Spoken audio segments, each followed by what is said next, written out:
How does the joke begin? Three men in a bar? But it's not a bar. Imagine the Bronx, a corner bodega, or maybe a luncheonette, a diner. Three men, strictly by coincidence, find themselves in the same place at the same time. Sitting at the counter is Africa Bambaataa. Across the room is Melly Mel. Door opens and who walks in? DJ Kool Herc. Three men who created the musical style that's become the soundtrack to, well, the whole wide world. Do they nod at each other, lament how all of them got screwed over, cut out of the big money, or just laugh at the absurdity of it all? Hip-hop. It came from nowhere else. It could have come from nowhere else but the Bronx. I took a walk through this beautiful world. Felt the cool rain on my shoulder. Found something good in this beautiful world. I felt the rain getting colder. Sha-la-la-la-la, sha-la-la-la-la-la, sha-la-la-la-la, sha-la-la-la-la-la.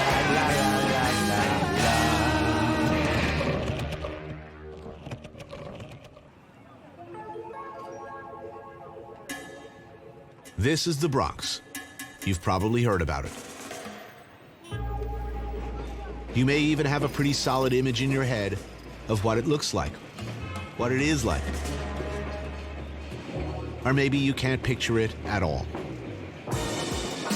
The South Bronx sounds familiar as a bad thing, and the Bronx at one time was said to be burning, wasn't it? For the most part, the Bronx is overlooked, the never-visited borough in New York City, which is a shame because the Bronx is a magical place with its own energy, its own food, vibe, and rhythm. You've been to Brooklyn. Maybe it's time you took a look at the Bronx. In August of 1973, the sister of DJ Kool Herc was holding a birthday party for herself in the basement of 1520 Sedgwick Avenue. As Kool Herc was playing the music on his two-disc turntable, he began to slow the music down, slow the record. People stood up and took notice, and they began asking him to do it again. He did it again. They asked him to do it again and again. He did it again. He attracted more and more people to his performances, and people began to imitate him. And that was the beginning of hip-hop music. It started in the Bronx. Moody's Records. Inside, rummaging for records just like he used to do, is the man, the legend, one of the very select few who started it all, who created the sound that hundreds of millions of people now claim as their own. Google who created hip-hop. Go ahead. You get DJ Kool Herc. It's a national landmark now, isn't it? Sedgwick? No, it's not. We're working on it. Working on it. We're working, but it's Matter still, of time. it's still the birthplace of hip-hop, undisputed, because I didn't start it with four guys in a club. I was inside a residential building. At the time, it wasn't really receiving the building. We had a watchful eye over the recreation room. So she was watching for any disturbance. It never happened. And that's how it survived, because good music sell itself. Good drugs sell itself. Yeah. Good anything sell itself. And this was something good. Was there a moment when you realized, whoa, this is big. This is going to be, this is going to spread way beyond my neighborhood? I never look at that. I saw the spreading, but when I see Barney Rebel and Fred Flintstone, rest up like Jam Master Jay, you know, the DMC both fellas. When I see that, to sell commercial of Madison Avenue, I know it was going. It was going. It don't take a big lift. So let's say I don't have money and all that. Nah, I'm rich in other ways. When Time Magazine said what music was created inside the United States, you got Louis Armstrong for jazz, you got Elvis Presley for rock and roll, which I could be between him and Chuck Berry, and you got Kool Herc for hip hop. Feel good? Very good.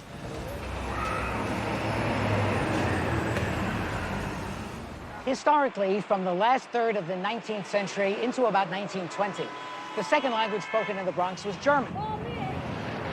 From about 1930 to about 1960, the second language spoken in the Bronx was Yiddish. From about 1965 onward, the second language spoken in the Bronx is Spanish, and that's the way it is today. It's got a reputation as a tough place. Crime, street gangs, a lot of which goes back to the way it was, and some of which, well, like I said, it's got a reputation as being tough. The Bronx is, let's face it, a big blank space in a lot of people's minds. Even people like me who live, 10 minutes away? We don't know anything about that big area between Yankee Stadium and the Bronx Zoo. What you should know is that the Bronx is big, really big, and that it's a patchwork of ethnic enclaves, a cross-section of the whole world. Every immigrant group you could think of.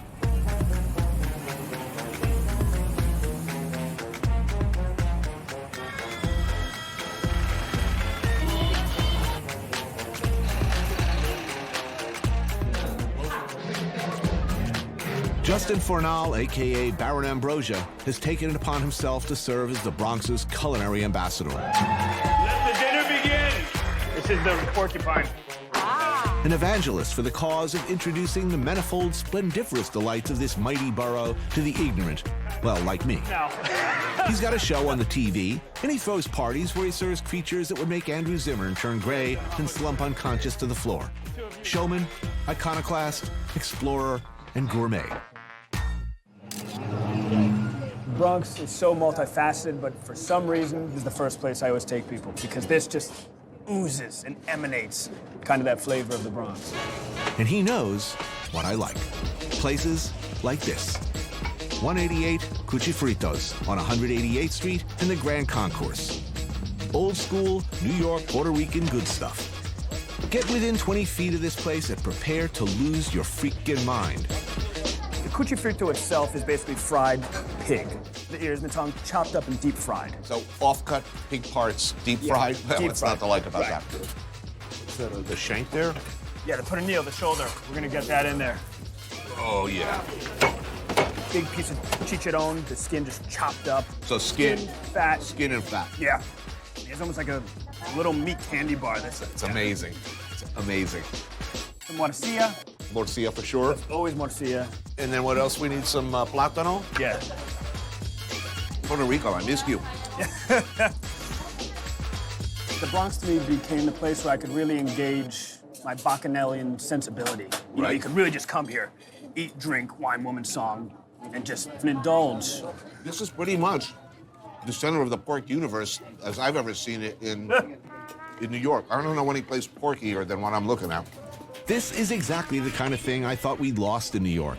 That one after the other faded away in the neighborhoods I lived in. And all along, it was there, right underfoot, a gusher of porky goodness. I mean, there's a great line, which is, they say in France, Switzerland, c'est le Bronx, which is, you know, what do you think, this is the Bronx? And, you know, this idea of if, you know, the music's really loud or someone's making a mess. To me, I take that as a point of pride. To be the Bronx is where the music is loud. The Bronx is where the men are tough, the women are sexy, the food is spicy. If those things weren't true, you wouldn't know what the Bronx was. So its bad reputation is what protects it. I think the some of perception, the perception of it being a place where the funk is alive. An incredible spread.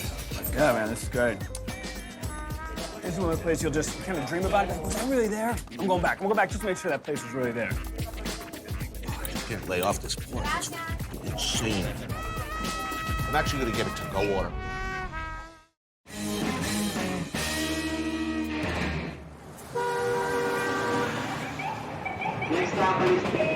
Yo, love for my haters, forgiveness for my enemies, move spectators, I'm the day that they shot Kennedy. I'm from the Bronx, New York, and I don't beg your pardon. I was 12 or 13 when hip-hop was starting.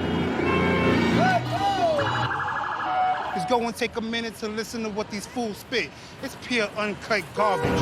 Don't touch my fader, just let me bump, feel my energy up. No logic. A bunch of false prophets pushing a poisonous product. I'm not hard to find. I'm right by the zoo, by the gorilla cage. Holla at me, baby. Ooh, ooh. Watch it.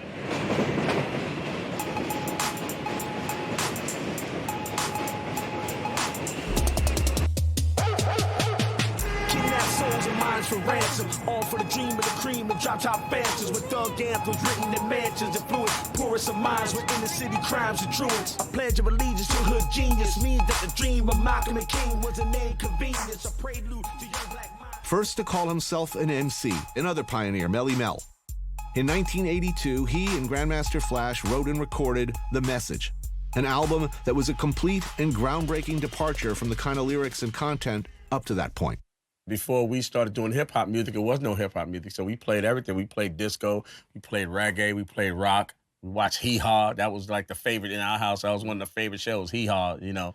And all of those things kind of became the components of what became hip-hop music. From the pouring rain to the burning sand, here I stand, my weapon is a mic in my hand. And though I strive to be the strongest man alive, y'all sold out quicker than the iPhone 5. I started out as a breakdancer, so I used to break dance. You know, my brother used to, you know, do graffiti. I used to go. So all of those individual elements wasn't really happening anywhere else. So it was just something that could only have went on right in that area in the Bronx. Yeah, okay, you may be thinking, what about the Sugar Hill Gang? What about them? They were an industry band like the Monkees or the Archies, built to cash in quick on what was seen as a fad. And they did cash in. Where were you when you suddenly realized, holy shit, there's money in this? Well, that first record I ever heard was King Tim III. The second, and the most popular record was Rappers Alike. I used to live on the 5th floor walk-up. I walked out, somebody was playing it next door. They was playing on the 4th floor. They was playing on the 3rd floor, 2nd floor, 1st floor. Somebody had a boombox outside playing it. The car that drove by had it on. Right. You could hear nothing. It was like a plague. It was like locusts. And that's when I realized, you know, it's something that was beyond what we was doing out in the street. Critically, it's not a great record, but if you play it right now, it's still, you know, it's still a good record. In this case, at least, history has come around. Today, nobody looks back at the Sugar Hill Gang as having been originals or innovators. People know who did what. As far as hip-hop now, like as far as the music now, these guys are not trying to tell a story of their time at all. Okay, yeah, they popped a lot of bottles. Oh, yeah, they had sex with a lot of women, and they drove a lot of expensive cars, and nothing else happened. But you would never know that it was a black president. You would never know that it was 2 wars. You would never know those things because it's not reflected in the music. And at some point, somebody was supposed to step up and make those songs. 20 years from now, they'll still be talking about The Message and Planet Rock and all the classic records. You know what I mean? So that's what it is.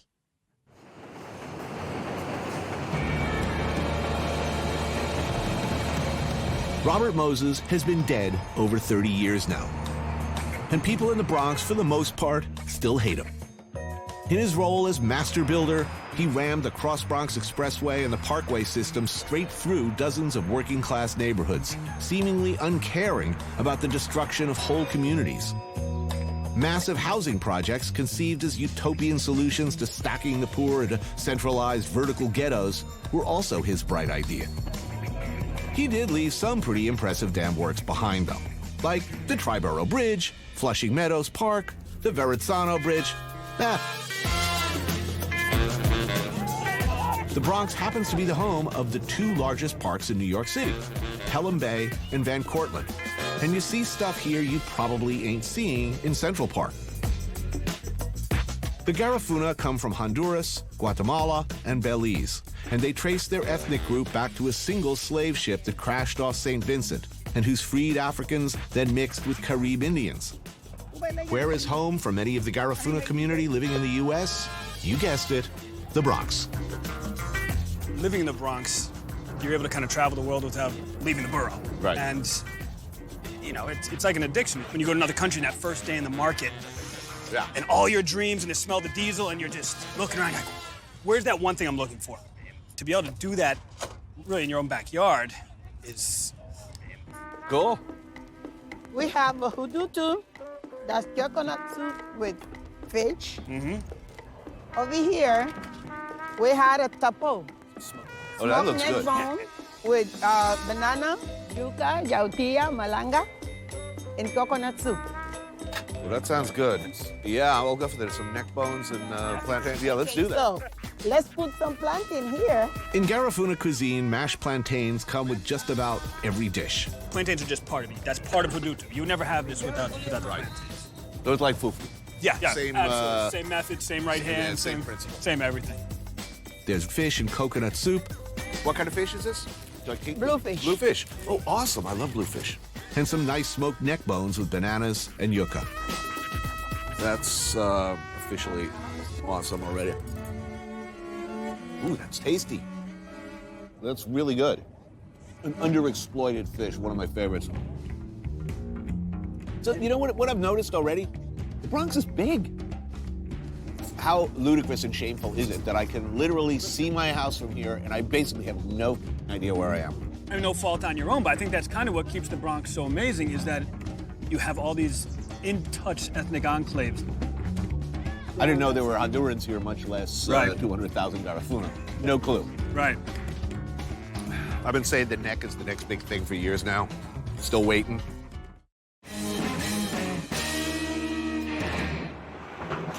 People from all over the world reside in the Bronx. As a matter of fact, we have residents from every continent on the face of the earth. And if you count the penguins in the Bronx Zoo, that includes Antarctica.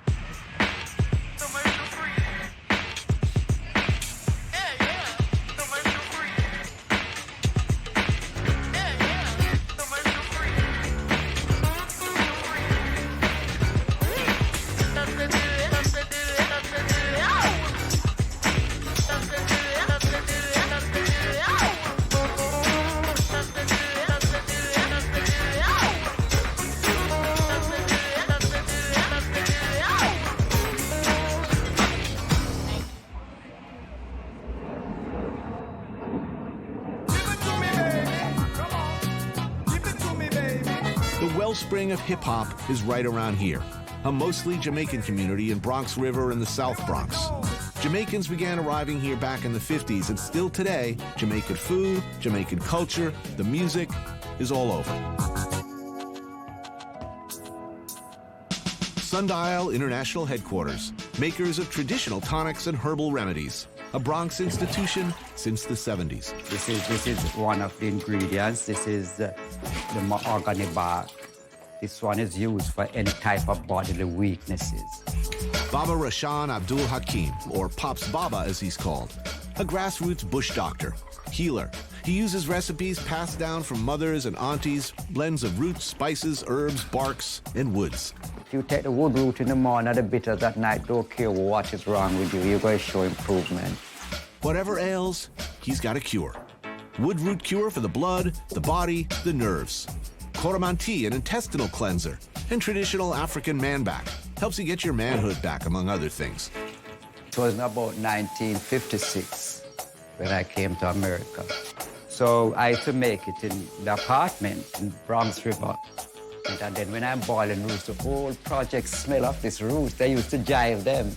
Hey, what your father doing in there? What kind of focus in there doing, you know what I mean? And I'd buckle it and go on the corner and I'd sell it in the Bronx. Never leave. The Bronx is the best place in America, man. Nowhere like the Bronx.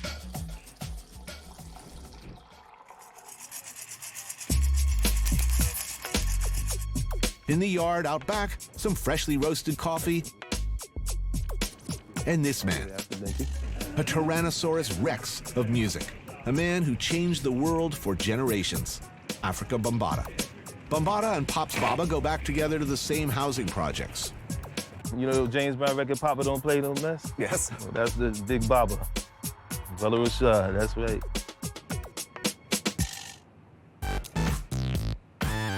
He and his associates in the Zulu Nation were absolutely instrumental in shaping what became hip-hop culture.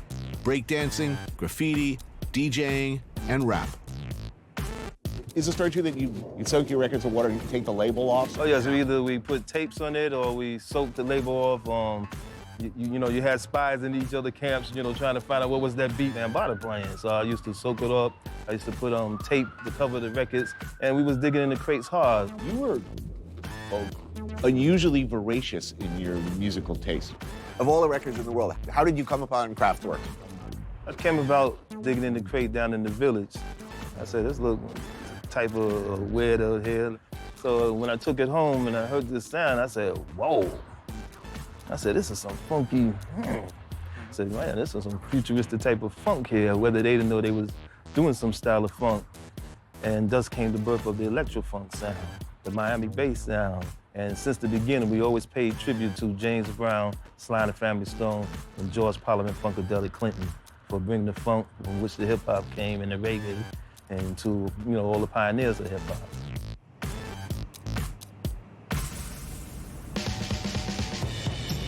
Up north a ways in West Jamaica, another working class community where subway service is pretty limited, and yet people have to get up, go to work, and often make the long hump to another borough. Afterwards, a person could use a drink.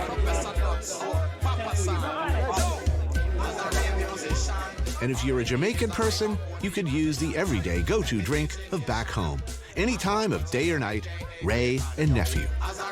Wray and Nephew is a very strong Jamaican white rum that we use for everything from baby fever to drinks. Here in this bar, you get it with cranberry juice, with milk, and water.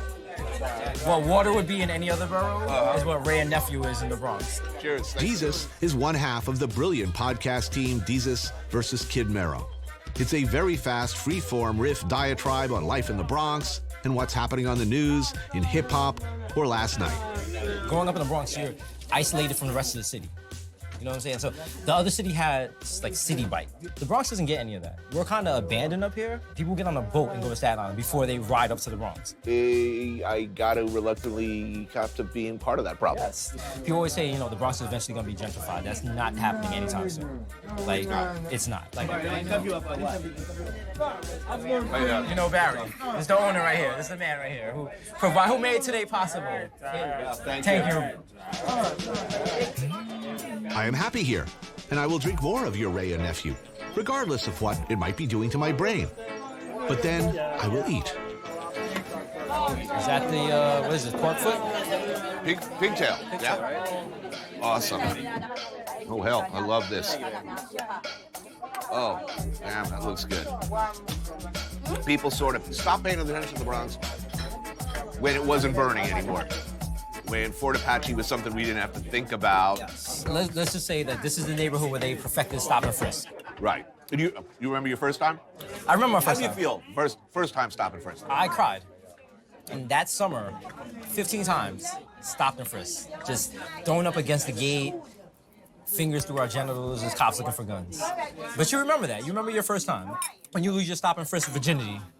You know, you remember it. I've never been stopped and frisked. I wonder why.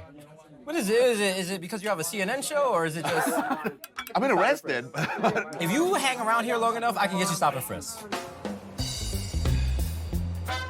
They talk about DIY culture, about do-it-yourself. And you better be able to do it your damn self in the Bronx, because often nobody else is going to do it for you. When you go in the Bronx, you're basically going back in time.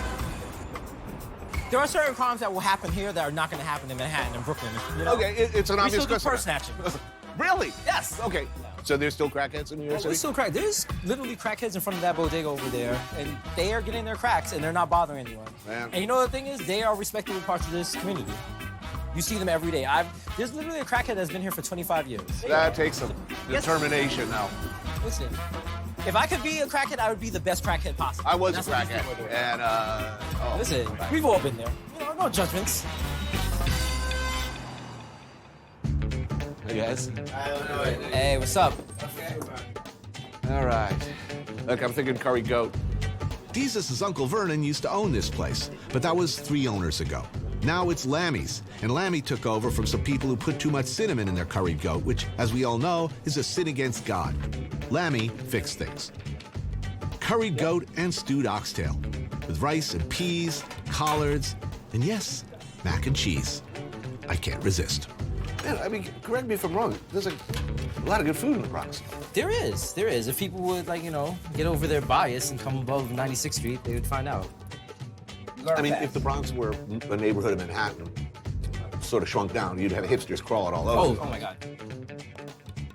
If you live in the Bronx, it's not necessarily that you're going to ever leave the Bronx to go to Manhattan, because everything you want, everything you need is in the Bronx. So why would you go past 149th Street? So all that, repping my neighborhood, the ethnic pride and all that stuff, people definitely hold on to that. And that's definitely true of Rylander Avenue, the Italians, the doo-wops, all that stuff. Even this neighborhood was all white until the 50s. It's very recent, the whole immigrant experience. Who lived here in the 50s? All white people. What kind of white people? White, like we enjoy milk white, like that kind of thing. We're kissing dogs on the mouth. But it's move forward. Now you have this, and there's definitely this whole, you know, like I'm from 233rd, you're from 225th. Every ethnic group that lives in the Bronx has that, and I think the next group that's gonna take over here is definitely Mexicans. And the thing is, it's an immigrant neighborhood, so it's not a matter of who owns it, it's who owns it at what particular time, and they're next. And I'm looking forward to that, because I enjoy a good quesadilla. So. Yeah. But I made a good decision. I came to Lammy's today, so. Yeah, it was a good move. Lammy's, let's big up Lammy's. Big up Lammy's. Lammy's, no, I'm here all the time. I'm always here.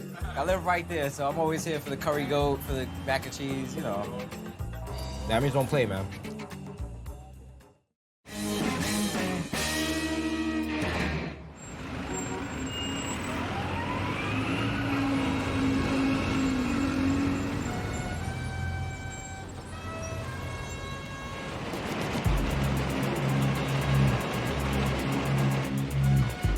The 2s and the 5s here are the greatest trains because they go from Bronx through Manhattan all the way through Brooklyn. So it's the only number of lines that'll get 3 boroughs, you know, visibility.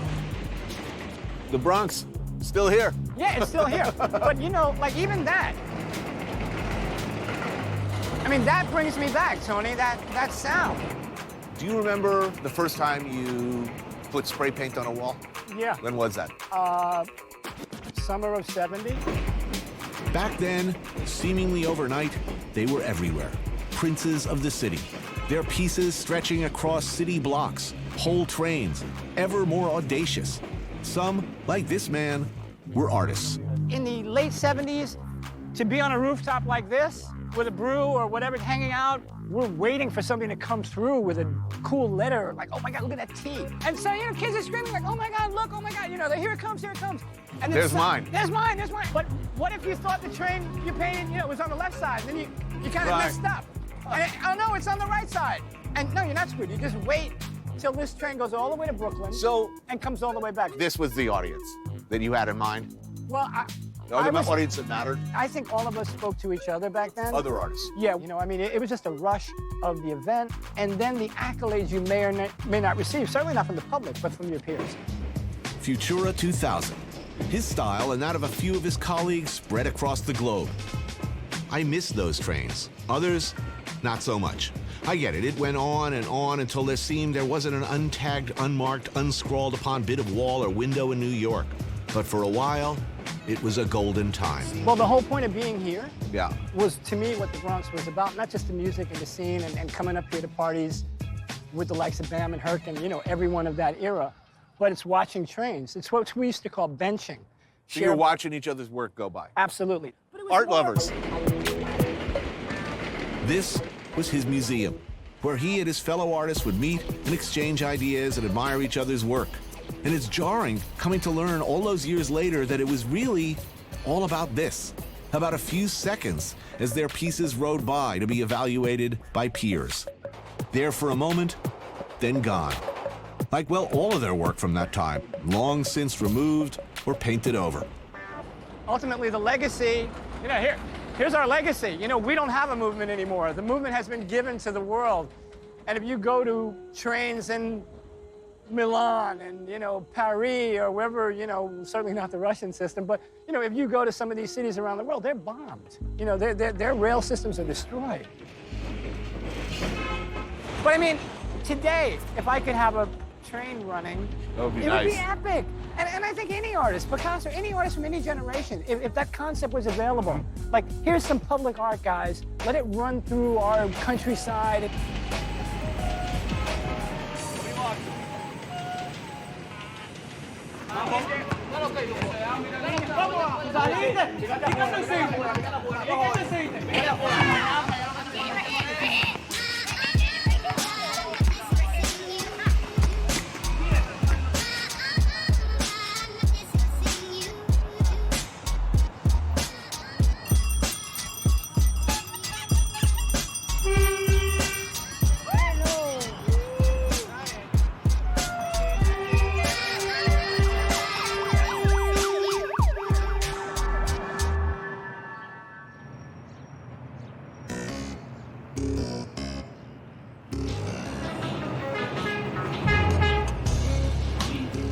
6 train to the end of the line. Then do the same with the number 29 bus. Technically, you'll still be in the Bronx, but it kind of won't feel like it.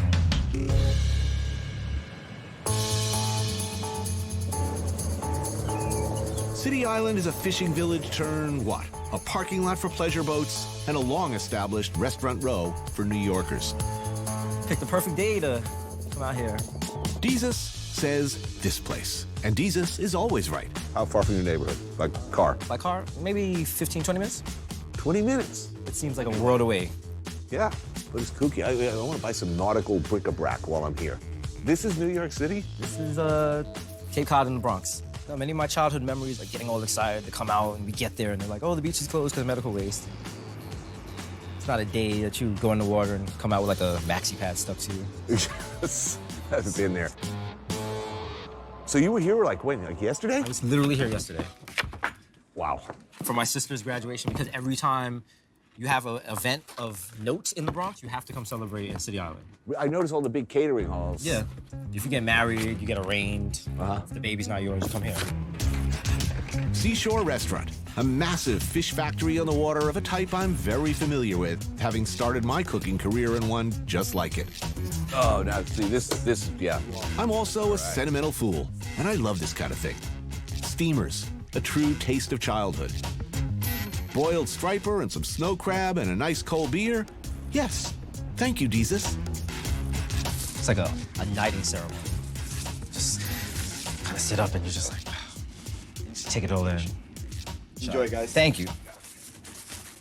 You know, I could have done that myself, but to have someone else do That's it, part of it. It's part of the ambiance. This is the perfect place for a date, but it's the worst food for a date. It's either a huge turn off or a huge turn on. Like, it might give a lady a preview of what they're about to get into. Right. You know, a little bib, a little sucking action. Just let them know, you know, in an hour, this could be you. Wow. I've been missing all my life. This is pretty awesome, man. Saturday night, City Island, that's where people are going.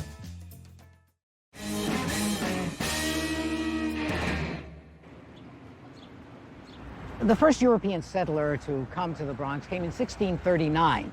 His name was Jonas Bronck, B-R-O-N-C-K. In 1874, all the area west of the Bronx River was annexed to the city. And in 1895, all the areas east of the Bronx River was annexed to the city. Then in 1898, the city decided that the two areas previously annexed should also become a borough. But what to call it, since it never had a name before? They looked at the map, and right smack through the middle of the territory ran the Bronx River, so they named it after the river, the borough of the Bronx. And that's why it is called the Bronx, and not just plain Bronx.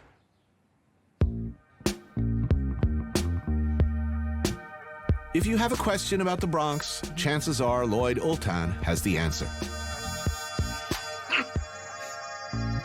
Born and raised here, he's never really left for over 7 decades. This is a disappearing aspect of New York for sure. The real thing Jewish deli. Liebman's is one of the last. There used to be dozens of places where you could get your brisket, chopped liver, a good pastrami, some pickles, with a black cherry soda or a celery, of course, to drink. The World Series is going on. Howard Cosell is on the air. Suddenly you see a tongue of flame licking up into the sky. And he says, "This is the kind of thing that Jimmy Carter saw. Ladies and gentlemen, the Bronx is burning." The old image of the Bronx as middle class, upwardly mobile, healthy area had survived up until 1977. This shattered it. Right. The Bronx was burning, went the story, and that stuck. Politicians making the South Bronx a poster child for what was hopelessly wrong, would always be wrong, would never, we were told, get any better. So we now have what you call a slumlord, essentially. Yes, right. Who's snapping up large numbers of buildings. Yeah, first of all, he takes out a huge fire insurance policy. So as he goes to these junkies, and he says, "Listen, you see that empty apartment on the top floor? I'm gonna turn my back. You take all of the lead pipes that are in there. But I have one request, please. Before you leave, turn on the water and the water comes down, driving everybody else out. They then hire an arsonist and sets fire to the building. They collect all the money and they leave. I remember it well. I remember those years. Things were bad. Are things borough-wide? Are things getting better? Is the Bronx better? Absolutely.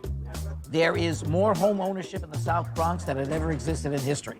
That doesn't mean that we have reached utopia. We have not. How long it will take? I'm a historian. I look in the other direction.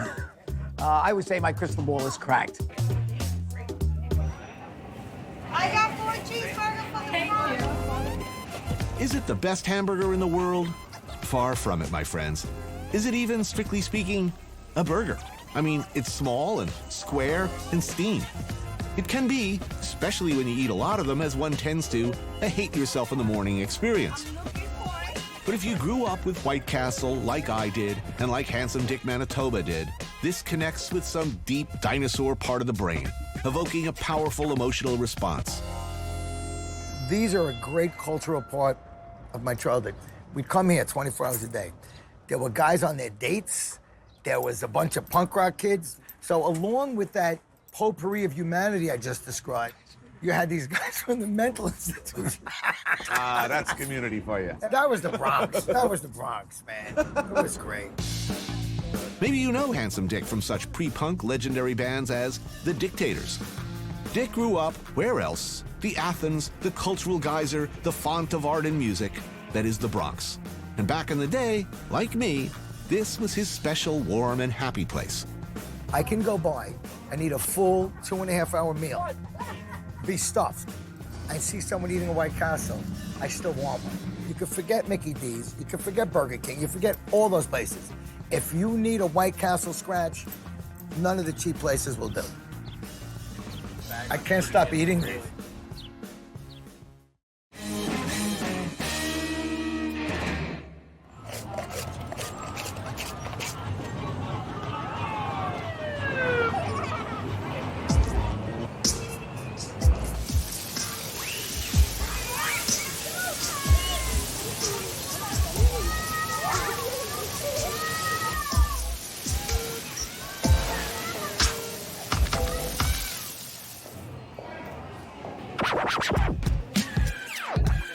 The Bronx Academy of Letters is something of a cause for me, an institution whose mission I see is absolutely vital if kids, like these kids, from a tough neighborhood, often coming from tough family situations, are going to do the things that they're capable of having the things they want. I believe that there is no way to realize your dreams if you can't articulate them, if you can't, with words, convince others to give you the opportunities, the chances you need to grasp. So I wanted to talk today, really, I'm going to tell you in a short period of time, everything I know about writing. Today, I'm dropping by in my role as substitute teacher. I'm from Manhattan, and I don't know anything about the Bronx, really. I'm ridiculously, shamefully ignorant. Do you think people know about the Bronx, what it's like to grow up in the Bronx? Everybody perceives the Bronx as the emergence of hip-hop and all that, the culture. But apart from that, the Bronx is actually lively at all times, at night, and in the morning. You hear people screaming from outside your window. I've grown up with them since I was, what, like 7? Yeah, you know, and it just happened that way. So I feel like the sense of community is like the biggest thing. I've been teaching here for 8 years, and I think that what people forget is a lot of times, we've talked about this in class, they focus on lots of diseases, health issues, lack of education, but I can be out with them just walking to the train to go to a field trip, and they say hi to at least 30 people. They know everyone. What other Bronx specialties should I be paying attention to? Well, I don't know, I've always been a fan of McDonald's. Mm-hmm. Yeah, That works for you? yes. All right. Yeah, bacon tastes really good. I like bacon, egg, and cheese sandwich. Yeah, that's a classic. That's a New York classic. That sort of bodega classic. Bacon, egg, and cheese. Love that. Now you walk outside and they have like the Italian ices. Mm-hmm. So as soon as like the weather gets nice and you hear coquito, dame, like I think that's the first thing. So what is it you're eating? What is chopped cheese? Yeah. Chopped cheese. What is chopped cheese? I have to see. Where does this come from, this mutant cheese? This thing, whatever it is, it'll do just fine. As long as you're reading Orwell's essays while you're eating it, kid. I think it was somebody who just experimented in their house because it's such a simple thing, but it tastes so different than like a cheeseburger, which is what it kind of is actually. But it's weird if you go way uptown or like downtown, you say, can I get chopped cheese? And they're like, what? Right. Like, but if you get it here, they're like, all right, come right up. So this is a regional indigenous specialty. And it's newer, too, Right. right? It hasn't been around that long. I've been everywhere in the world, and I mean just about everywhere in the world that you can think of. As beautiful as many cities around the world are, it's really in your blood, and particularly if you grew up here. You're living in Paris, you're gonna want a chopped cheese sandwich, and you'll be angry that you can't get one.